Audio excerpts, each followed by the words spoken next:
Livro dos Monstros, episódio de hoje, Inumano, Fogo Fato e Aparição. Ou em inglês, White, Will-O-Wisp e Wraith.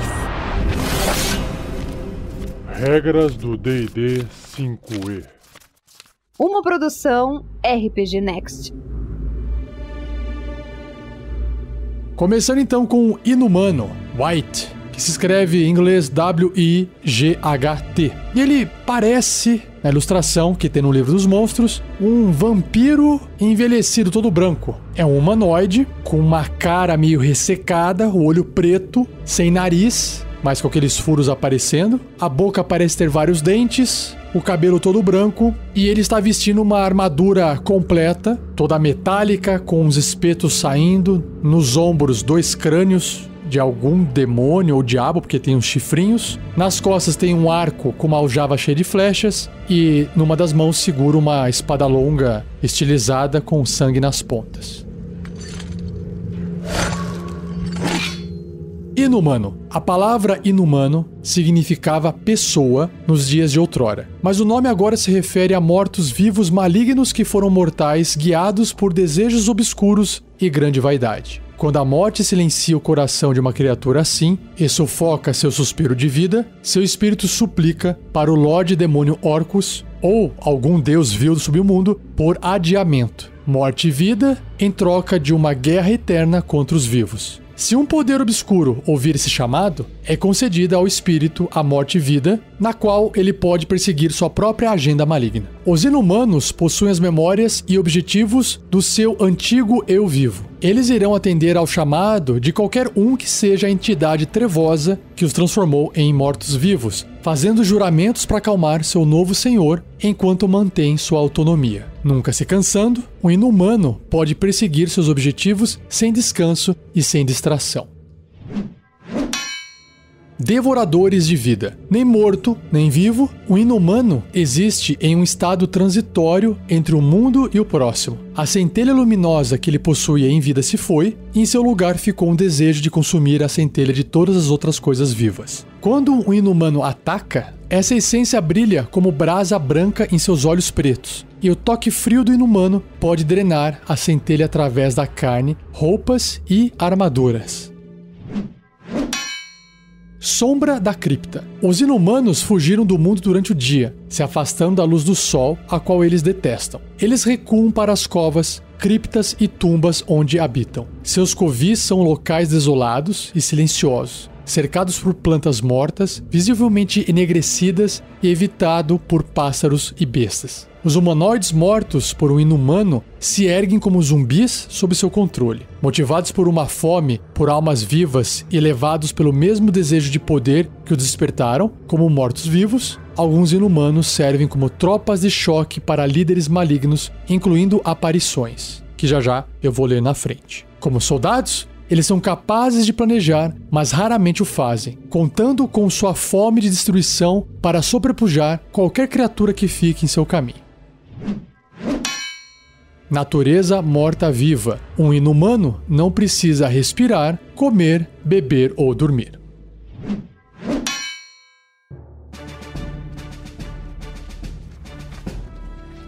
No bloco de estatísticas do inumano, o livro diz que ele é um morto-vivo médio, com alinhamento ou tendência neutro e mal. Sua classe de armadura é 14, é um couro batido, o que não representa a ilustração que eu descrevi no começo do episódio. Pontos de vida 45 e deslocamento 9 metros ou 30 pés. Nos atributos, ele tem força 15, então é forte, destreza 14, também é ágil, constituição 16, mais resistente ainda, e nos atributos mentais, inteligência 10, de um humano normal, sabedoria 13, acima da média, e carisma 15, mais acima ainda. Em perícias, ele tem bônus para furtividade, que é mais 4, e percepção, que é mais 3. Tem resistência a dano necrótico, contusão cortante e perfurante de ataques não mágicos que não sejam de prata. Tem imunidade a dano de veneno e imunidade às condições de envenenado e exausto. Em sentidos, ele tem visão no escuro de 18 metros, que é 60 pés, e percepção passiva de 13. Idiomas, os idiomas que conhecia em vida, e seu nível de desafio é 3 ou 700 pontos de experiência. Ele também tem um traço que é a sensibilidade à luz solar. Quando o inumano estiver sob luz solar, tem desvantagem nas jogadas de ataque, assim como em testes de sabedoria, percepção relacionados à visão, né? Porque o sol atrapalha a visão dele. E na parte de ações, ele tem ataques múltiplos, drenar vida, espada longa e arco longo.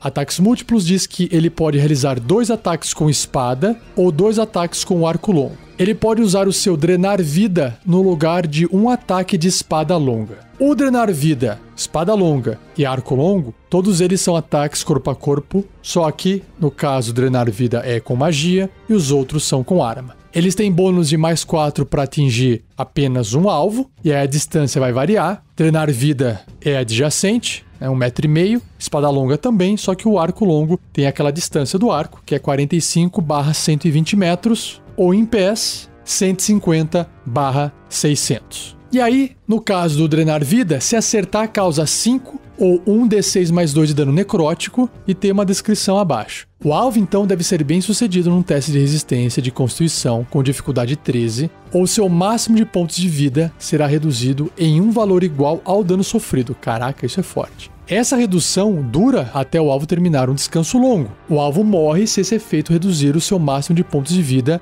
a 0. Então é perigosíssimo isso. Continuando. Um humanoide morto por esse ataque se ergue 24 horas depois como um zumbi sob o controle desse inumano, a não ser que o humanoide seja trazido de volta à vida ou seu corpo seja destruído. O inumano pode ter até 12 zumbis sob seu controle ao mesmo tempo. E aí, se ele acertar com a espada longa, vai causar 6 ou 1d8 mais 2 de dano cortante, ou 7, que é 1d10 mais 2 de dano cortante se estiver usando essa espada com as duas mãos. E o arco longo vai causar 6 ou 1d8 mais 2 de dano perfurante. E esse é o inumano, ou em inglês, Wight.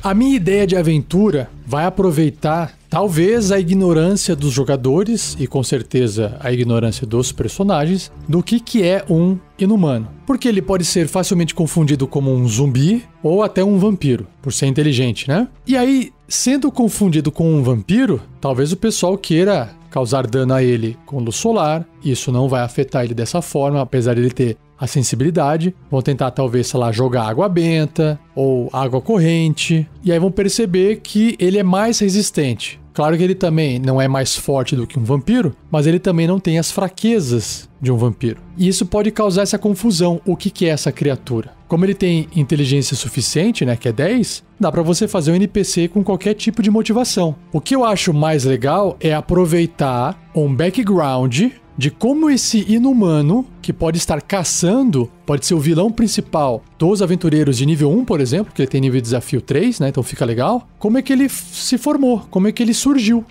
Quem era ele antes de morrer? E por que ele fez esse pacto ali no momento da morte com o Orcus? Ou algum outro deus vilanesco, né? E voltou à vida. O que aconteceu? Claro que você pode primeiro pensar nessa história e depois, na hora que for montar a aventura, monta em cima dessa história e vai revelando esse background, né? Esse passado da história do personagem aos poucos durante o desenrolar da aventura. Então ele poderia ser um soldado meio famoso, um herói da cidade, estar lutando por um bem comum para poder salvar uma população. E aí ele pode ter sido traído. Sei lá, ele tinha uma família para proteger e no meio do combate alguém deu uma ordem e aquilo colocou em risco a vida da família dele, que acabou morrendo no processo. E ele ficou naquela do tipo, pô, eu estou lutando pelo quê? Eu estava lutando pelos outros, pela cidade, mas também pela minha família. E minha família acabou de ser sacrificada por uma ação de um general, alguma coisa assim. E eu agora estou morrendo aqui e ainda fui abandonado, porque eu sou descartável. E naquele momento de revolta, ele acaba abraçando uma entidade maligna que talvez dá aquela proposta pra ele, ó.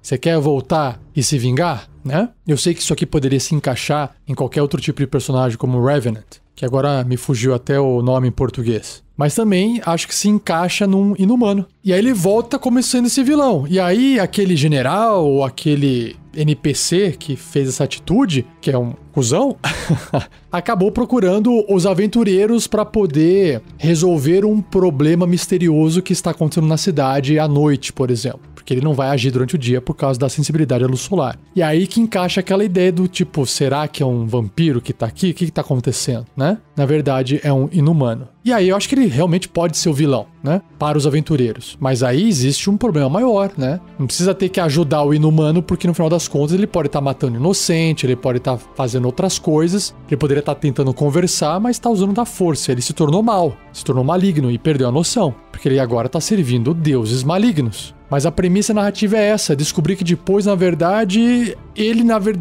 né, o inumano é o resultado de uma condução maligna, escrota, de pessoas ali da guarda poderosos. E aí tem que ser julgado, colocar a galera na cadeia. E aí os aventureiros estão ali para tentar resolver esse problema. Dá uma aventura one shot ali, certo? Com investigação, com suspense, olha só que legal. Então fica aí de referência, de ideia para você criar sua aventura com Inumano. E se você tiver uma, pode compartilhar também no fórum do RPG Next ou através do canal em que você ouviu esse episódio. Certinho? Então vamos pro próximo. Seja você também um guerreiro ou uma guerreira do bem. Para saber mais, acesse padrim.com.br/rpgnext ou picpay.me/rpgnext.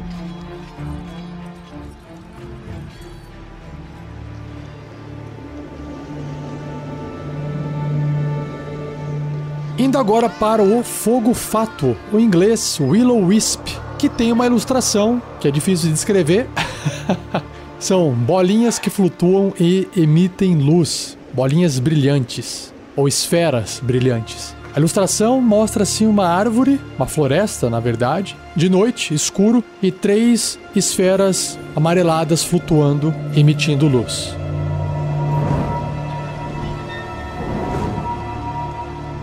Fogo Fato. Os fogos fatos são pequenas bolas de luz malévolas que assombram locais solitários em campos de batalha, vinculados por destino obscuro ou magia negra para se alimentar de medo e desespero.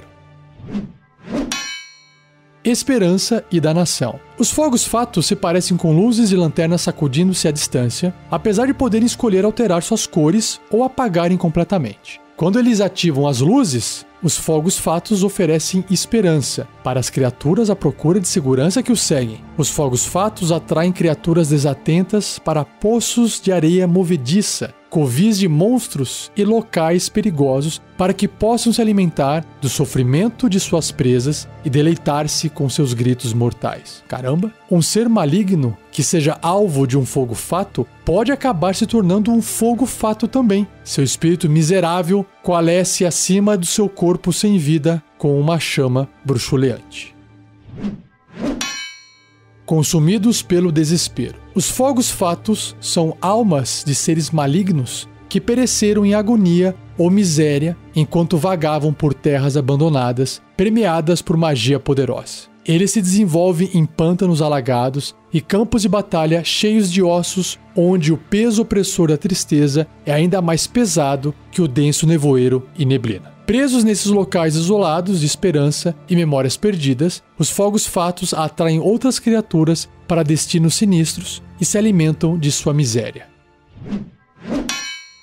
Agentes do mal. Os fogos fatos raramente falam, mas quando o fazem, suas vozes parecem com sussurros suaves ou distantes. Os domínios miseráveis assombrados por eles, os fogos fatos apavoram suas vizinhanças. Bruxas, onis, dragões pretos e cultistas malignos trabalham com fogos fatos para trazer criaturas para emboscadas. Enquanto seus aliados malignos cercam e chacinam as criaturas, os fogos fatos flutuam sobre eles, bebendo da sua agonia, do último suspiro e saboreando a sensação enquanto a luz da vida se esvai dos olhos da criatura. Natureza morta-viva. Um fogo fato não precisa respirar, comer, beber ou dormir.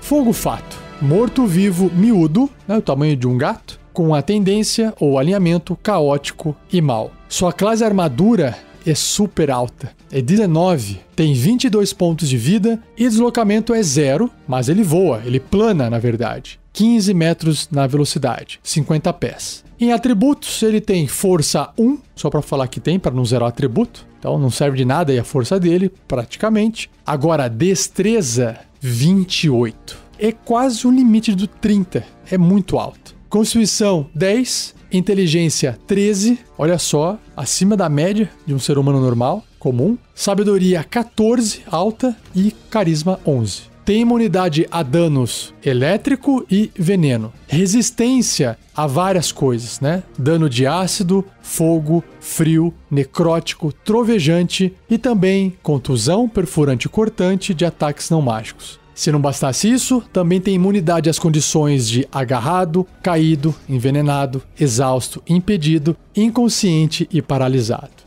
Em sentidos, tem visão no escuro de 36 metros, que é o máximo, 120 pés. Percepção passiva de 12. Idiomas, os idiomas que ele conhecia em vida. E seu nível de desafio é 2 ou 450 pontos de experiência. Na parte de traços, tem vários, né? São 4. Consumir vida, efêmero, iluminação variável e movimento incorpóreo. Consumir vida diz que, com uma ação bônus, o fogo fato pode afetar uma criatura que ele possa ver, que esteja até 1,5 metro dele, ou seja, adjacente, que esteja com 0 ponto de vida, mas ainda viva, né? Tá ali inconsciente. O alvo deve ser bem sucedido num teste de resistência de constituição com dificuldade 10 contra essa magia, ou morrerá. Nossa! Se o alvo morrer, o fogo fato recupera 10 ou 3d6 pontos de vida. Isso aqui é perigoso, hein? Bem perigoso para matar o personagem de vez. Outro traço é efêmero. O fogo fato não pode carregar ou vestir nada. É uma esfera de luz. Ele também tem a iluminação variável, que diz que o fogo fato emite luz brilhante num raio entre 1,5 metro, que são 5 pés, até 6 metros, 20 pés. E penumbra em uma quantidade de metros adicionais igual ao raio escolhido. Então o limite que vai iluminar é até 12 metros, 40 pés. O fogo fato pode alterar esse raio com uma ação bônus, um raio de luz no caso. E por fim, o último traço é o movimento incorpóreo. O fogo fato pode se mover através de criaturas e objetos como se fossem terreno difícil. Ele sofre 5 ou 1d10 de dano de energia se terminar o seu turno dentro de um objeto. E na parte de ações, ele tem 2, o choque e a invisibilidade. O choque é um ataque corpo a corpo com arma, mais 3 para atingir, o alcance é 1,5 metro, apenas um alvo. Se acertar, 5 ou 1d6 mais 2 de dano perfurante. Então ele não causa muito dano, mas ele é muito difícil de ser acertado, né? E a invisibilidade, o fogo fato e sua luz magicamente se tornam invisíveis até ele atacar ou usar o seu consumir vida, ou até a concentração acabar, como se estivesse se concentrando em uma magia.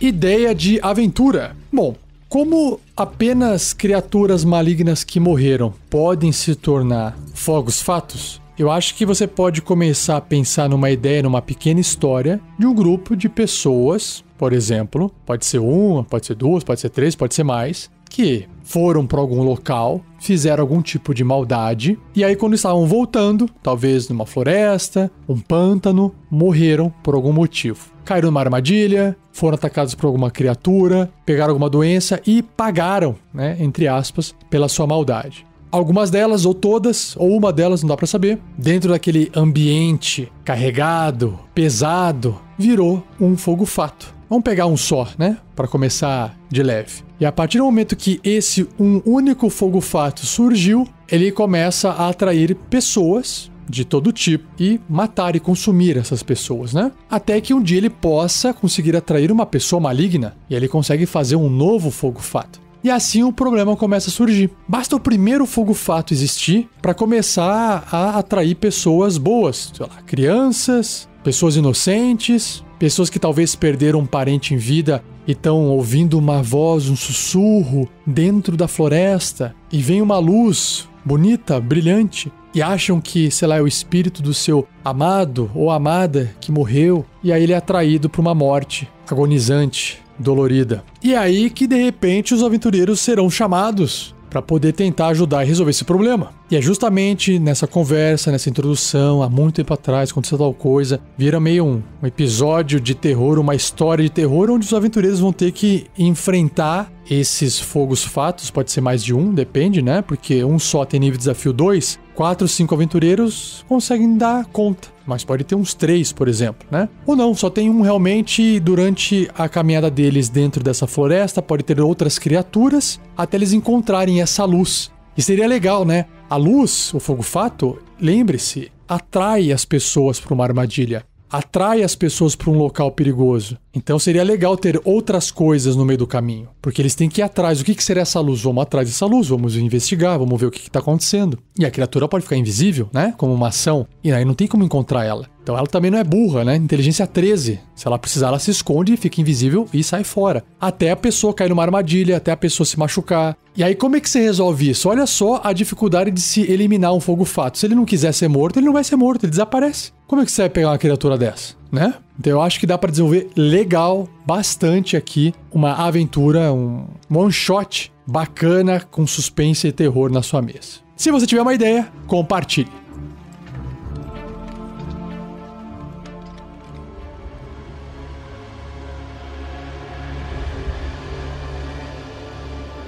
E fechando o cast de hoje com a última criatura, o último monstro, o Wraith, ou Aparição, que tem uma ilustração no livro, que para você que viu o filme do Senhor dos Anéis, é parecido com os Nazgûls, só que de uma forma mais fantasmagórica, um pouco etérea, meio misturado com fumaça, que lembra também os Dementadores do Harry Potter. Então essa é a ilustração, imagina uma fumaça meio escura, preta, acinzentada, com uma forma meio humanoide da cintura para cima, porque tem ali um tronco, 2 braços, e quando chega perto da cabeça, lembra mais assim um morto-vivo, tem um capacete metálico, parece uma coroa, e 2 olhos brilhantes, amarelos.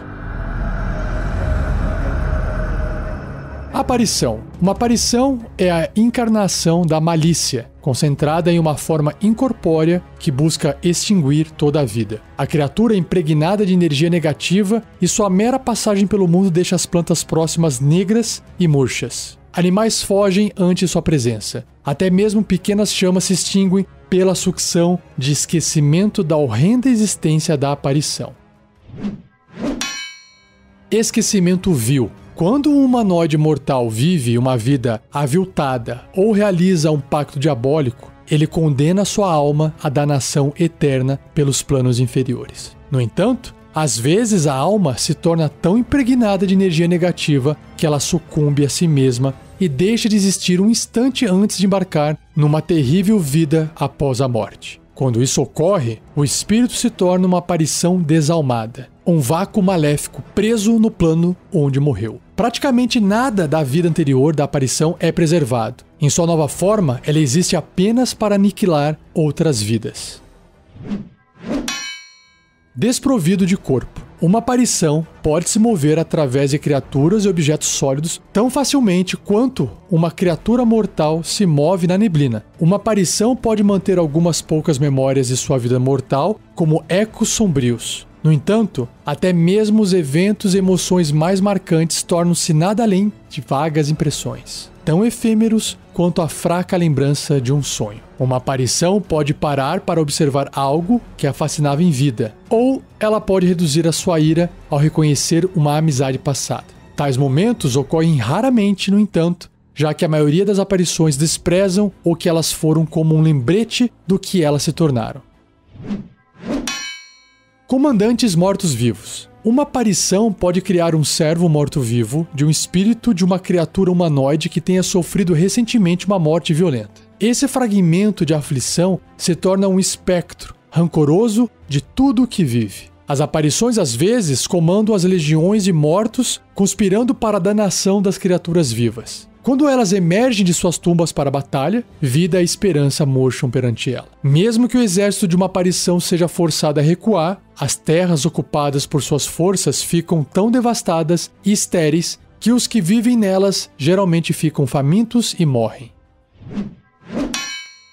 Natureza morta-viva. Uma aparição não precisa respirar, comer, beber ou dormir.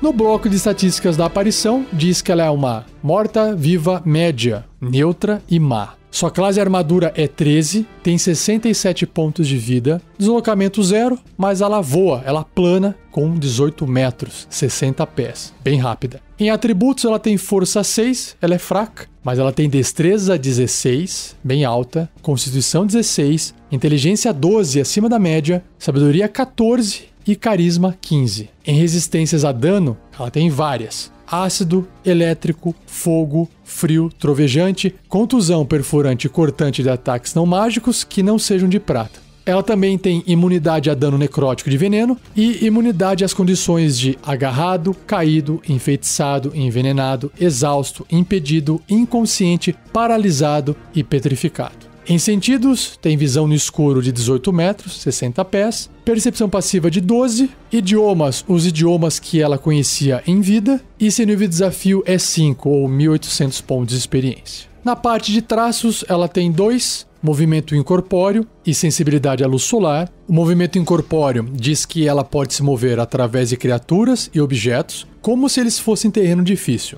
E ela sofre 5 ou 1d10 de dano de energia se terminar o seu turno dentro de um objeto. É igual ao fogo fato. E a sensibilidade à luz solar, enquanto estiver sob luz solar, a aparição tem desvantagem nas jogadas de ataque, assim como em testes de sabedoria, percepção relacionados à visão. É uma desvantagem, né? Na parte de ações, ela tem 2. Drenar vida e criar espectro. Eita! Drenar vida é um ataque corpo a corpo com arma, mais 6 para atingir, alcance adjacente, né, 1,5 m, uma criatura. Se acertar, segura essa, 21 ou 4d8 mais 3 de dano necrótico. O alvo deve então ser bem sucedido num teste de resistência de constituição com dificuldade 14, ou seu máximo de pontos de vida será reduzido em um valor igual ao dano sofrido.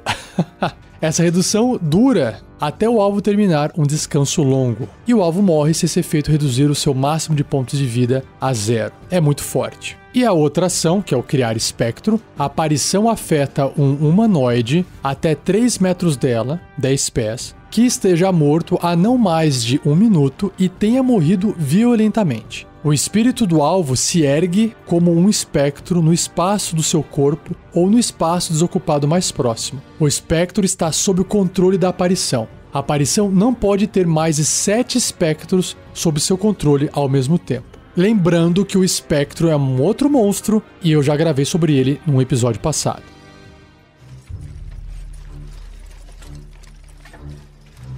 Ideia de aventura. Eu vou aproveitar a ideia de aventura que eu usei o Fogo Fato, que é uma criatura de nível desafio 2. Pode ter uma aparição por trás de tudo isso, planejando isso. Eu começaria a aventura então com aquela ideia do Fogo Fato, e quando todo mundo achar que aquilo foi resolvido, que tá de boa, claro que aí os aventureiros têm que ter um nível maior, né, para poder aguentar mais ondas de inimigos, né? Pode, de repente, imagina o seguinte: um fogo fato só pode surgir de uma pessoa maligna. Então, imagine que os aventureiros têm acesso a essa lore, essa informação. E eles podem até levar outros NPCs como suporte. Mesmo que alguém morra, ninguém tem a chance de virar um fogo fato. Mas com a aparição, qualquer um pode virar um espectro. E aí a coisa muda completamente. O que daria para fazer aqui é que no caso da aparição, para ela poder existir, essa primeira existir, tem que ser uma pessoa muito maligna, né? Então, nessa história do fogo fato que eu elaborei, pode ter uma pessoa ainda viva por trás disso,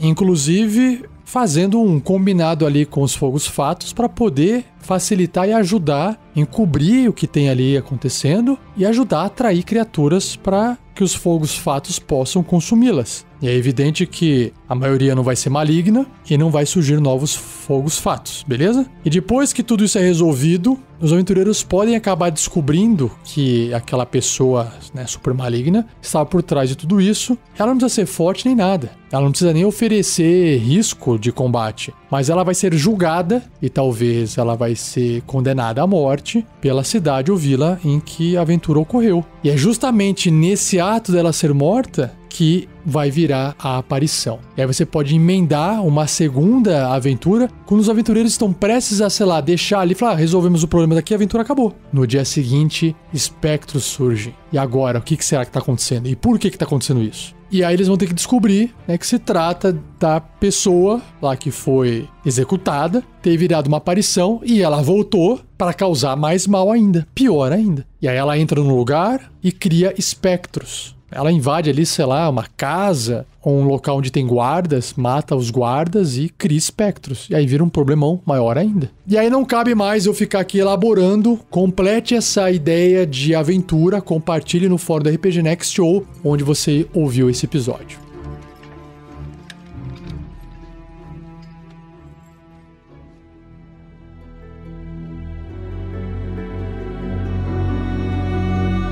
E assim eu encerro mais um episódio do Regras do D&D 5e. Você já sabe, não se esqueça de compartilhar, deixar o like, seguir, o joia, qualquer que seja o verbo da rede social que você está ouvindo esse episódio. E agradeça ao Gleico Vieira Pereira por mais uma edição fantástica. E não se esqueça, o RPG Next possui vários programas e mais de um feed. Então você pode ouvir todos os nossos podcasts no feed principal, no programa principal chamado RPG Next Podcast, tanto no site, quanto no seu agregador de podcast preferido, ou até no Spotify. Agora, se você quer ouvir os programas separadamente, sem ver aquela mistura, você pode acessar também, procurar por Regras do D&D 5e, Regras do GURPS 4e, Tarrasque na Bota, A Forja e Contos Narrados. E não perca o próximo episódio, onde eu vou apresentar 2 monstros, Wyvern e Yeti, beleza? Então é isso, muito obrigado e até o próximo episódio.